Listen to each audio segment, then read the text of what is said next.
안녕하세요. 나우차이나입니다.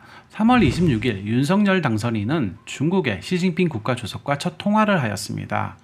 통화를 통해 윤석열 대통령 당선인은 시 주석에게 올 초 진행한 양회의 성공적 개최를 축하한다는 메시지를 전했는데요. 2023년 10년 임기가 끝이 나는 시 주석은 이미 연임에 대한 의지를 확고히 하고 있으며 현재의 상황은 연임의 방향으로 흐르고 있습니다. 오늘은 중국의 작은 거인 등소평과 천안문 사태에 대한 이야기를 해보겠습니다. 현재의 중국을 알기 위해서는 최소 등소평 시대까지 거슬러 올라가야 하는데, 그건 바로 현재의 중국은 등소평에 의해 만들어졌고 시진핑 현 주석은 그런 등소평의 흔적을 지우고 있기 때문입니다. 어떤 내용인지 계속 시청해 주시기 바라며 시작하겠습니다.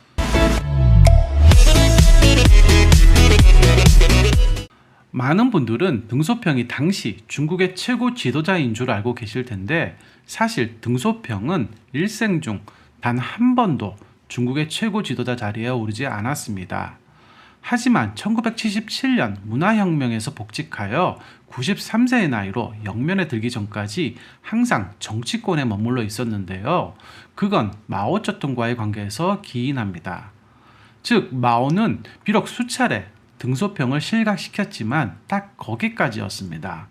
그 전에 펑더화이나 류샤오치 같은 인사들이 마오에게 대항하다가 모두 비참한 운명을 맞이했지만 보기 드물게 등소평에게는 인간적인 모습을 보여주었습니다. 젊은 시절 등소평에 있어 가장 중요한 전환점은 5년간의 프랑스 유학입니다. 프랑스 유학을 통하여 그는 뼛속까지도 철저한 공산주의자가 되었습니다. 등소평은 귀국 후 마오쩌둥이 이끄는 공산당에 참여하여 팔로군의 정치위원으로 신중국 수립에 많은 공을 세웠습니다. 마오쩌둥의 지지로 순조로이 당내에서 성장하던 등소평은 문화혁명 암흑기에 강서성의 한 농촌으로 하방을 당하게 됩니다. 수년간 경운기 수리공으로 있던 등소평은 그 후 마오쩌둥 사후인 1977년 아주 독특한 방법으로 정치계에 복귀하는데, 그건 바로 1977년 7월 30일 축구 광이었던 등소평은 북경 공인스타디움에서 열린 축구 경기의 관람을 통해 대중들에게 자신의 복귀를 알립니다. 너무 평범하지 않나요? 사실 등소평은 10년의 문화혁명을 거치며 대학생이었던 등소평의 아들은 홍위병 학우들에게 아버지의 잘못을 인정하라는 고문에 시달리다가 창문에서 뛰어내려 평생 불구의 몸으로 살게 될 정도로 고초를 겪었습니다. 하지만 아무 일 아닌 듯 평범하게 축구장에 등장하여 자신의 복귀를 알립니다. 그는 이야기합니다. 这个阶段我们集中的目标是进行工业、农业、科学技术和国防建设的4个现代化。 그리고 이후 중국 40여 년의 시간은 바로 이 네 방향으로 가게 되는데, 이는 사회주의 계획 경제가 아닌 개혁과 개방을 통한 서구 자본주의 시장 경제를 도입하는 것입니다. 여기서 중요한 것은 공산주의, 사회주의 이념은 버리지 않은 채 경제 구조만 계획 경제에서 시장 경제로 바꾸는 것입니다. 즉, 당시에는 민주주의 하면 자본주의를 근간으로 한 시장 경제, 공산주의 하면 사회주의를 근간으로 한 계획 경제로 이분화되어 있었는데, 이는 마치 몸에 딱 맞는 의상 코디네이션과 같은 것이었습니다. 물론 1930년대 미국의 대공황 사태 이후 서구는 신자유주의 정책, 일명 케인즈주의를 통해 정부가 시장에 적극 개입했지만, 이 역시도 자본주의와 시장주의라는 큰 프레임 안에서 진행한 것입니다. 그러나 당시 등소평의 사회주의 시장 경제는 정치적 이념은 버리지 못하고 서구 국가의 시장 경제를 도입한 것인데, 한마디로 이종교배를 시도한 것입니다. 이종교배든 뭐든 당시의 중국은 가난해도 너무 가난했는데요. 그 시기 중국의 1인당 국민소득이 156불이었습니다. 이에 반해 한국은 박정희 대통령 시기 새마을운동을 통한 경제 부흥 정책의 성과로 이미 1000불을 돌파했었고요. 전체 인민 10억 명 중 84%가 빈곤층으로 지금의 동남아 필리핀과 별반 다른 것이 없는 국가였습니다. 이어서 1977년 12월 사회주의 현대화 건설을 중심으로 하는 경제개혁 정책을 발표하게 되고 이로부터 2018년까지 매년 평균 9.5%의 경제 성장을 이루게 되는데 이 기간 국가 GDP는 3,600억 위안에서 82만억 위안으로 200배 이상 성장하게 됩니다.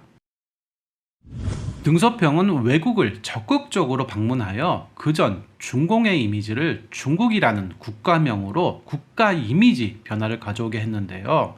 우선 1979년 1월 일명 핑퐁 외교로 미국과 정식 수교를 하게 되는데 잠시 등소평의 이야기를 들어보면 这就是我们正在执行一项历史性的使命。中美关系正处在一个新的起点。 당시 미국 텍사스주의 휴스턴은 전통적으로 보수적인 공화당 지지자가 많은 주로서 반공 정서가 농후한 지역이었습니다.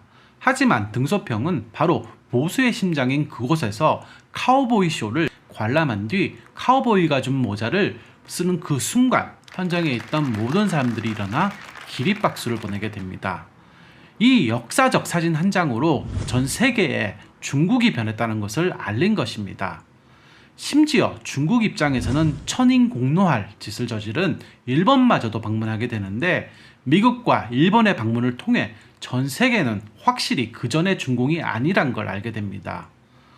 등소평은 많은 명언을 남겼는데요. 我们的政策是允许一部分先好起来，目的是更快地实现共同治。 이 말은 당시 적지 않은 젊은이들이 적극적으로 창업을 하게 되는 배경이 됩니다. 그리고 1980년 후반에 들어서면서 점점 인민들은 가난에서 벗어나 새로운 희망이 비추는 미래를 보게 됩니다. 하지만 여기에서 가장 큰 위기가 도래하게 되는데 그것은 1989년 육사 사건, 바로 천안문 사건입니다.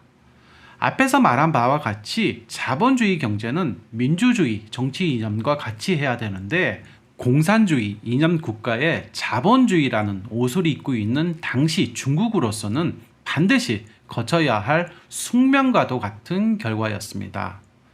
이런 운명의 갈림길에서 당시 지도부인 자오쯔양은 이에 대해 중국의 노선이 더욱더 민주화된 사회로 나가야 된다고 주장하였고 그에 반해 지앙쩌민과 리펑은 무력 진압을 주장하고 있었습니다. 그리고 모든 사람들의 시선은 작은 거인 등소평에게로 향하고 있었습니다. 하지만 아쉽게도 뼛속까지도 공산주의 원칙론자였던 등소평은 모든 사람들의 바람과는 반대로 무력을 통해 제압하게 됩니다. 이 점은 등소평의 생애에 있어 가장 큰 오점을 남기게 되고 중국이 민주화될 수 있었던 가장 좋은 기회를 시뻘건 핏물로 묻어버렸습니다. 천안문 사건을 계기로 등소평은 세 방향으로 이 사태를 수습하게 되는데 우선 경제적으로 1992년 남순 강화를 통하여 경제개혁에 박차를 가하게 됩니다. 그는 말합니다.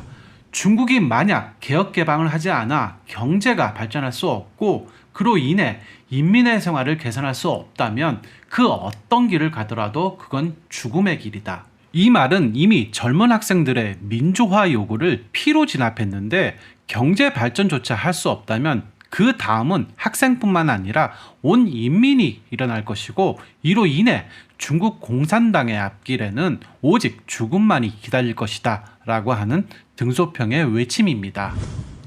등소평의 두 번째 천안문 사태 지우기는 바로 홍콩의 반환입니다.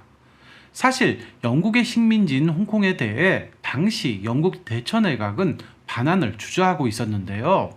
그 이유는 홍콩을 150년을 지배해온 영국으로서는 자본주의 홍콩이 사회주의 국가가 되면 대혼란이 일어날 것을 걱정하고 있었기 때문입니다. 그런 영국의 일국 양제라고 하는 기가 막힌 제안을 하게 되는데 홍콩의 체제를 완전 보장한다는 의미입니다. 일국 양제, 사회주의적 시장 경제에 이은 등소평의 또 하나의 이종규배 작품입니다. 마지막 천안문 사태 지우기는 문화혁명을 거치면서 정치 권력 체제를 한 개인에게 집중시키는 것이 아니라 분산시키는 것입니다. 위대한 지도자라 일컬어졌던 마오쩌둥 역시 권력 앞에서는 초한 모습을 보이지 않았던가요? 그는 퇴임하는 자리에서 말했습니다. 나는 나이가 많음으로 퇴직하겠습니다. 우리는 새 사람을 발굴해내야 합니다. 우리와 같은 늙은 간부는 젊은 지도자들에게 자리를 내줄 수 있어야 하고, 늙은 간부들의 가장 중요한 임무는 새로운 후계자를 선택하고 키우는 것입니다. 그리고 후에 이어지는 장쩌민과 후진타오, 시진핑까지 10년 단위 집단 지도 체제로 완성되는 듯 싶었습니다. 당시의 등소평 역시 일명 제왕적인 1인에 의해 좌지우지되는 정치가 아니라 집단 지도체제로 상호 견제를 통한 권력의 독점을 방지하려는 목적이 있었습니다. 하지만 2022년 시진핑 시대, 개혁의 총설계자 등소평이 설계한 중국의 100년 대계, 사회주의적 시장경제, 홍콩의 반환, 그리고 집단 지도 체제, 이 모든 것이 지금 위협받고 있습니다. 그건 마치 하늘에는 두 개의 태양이 있을 수 없다라고 하는 중국 역사 5,000년을 관통하고 있는 사상과 그 맥이 닿아 있습니다. 오늘도 시청해 주셔서 감사합니다.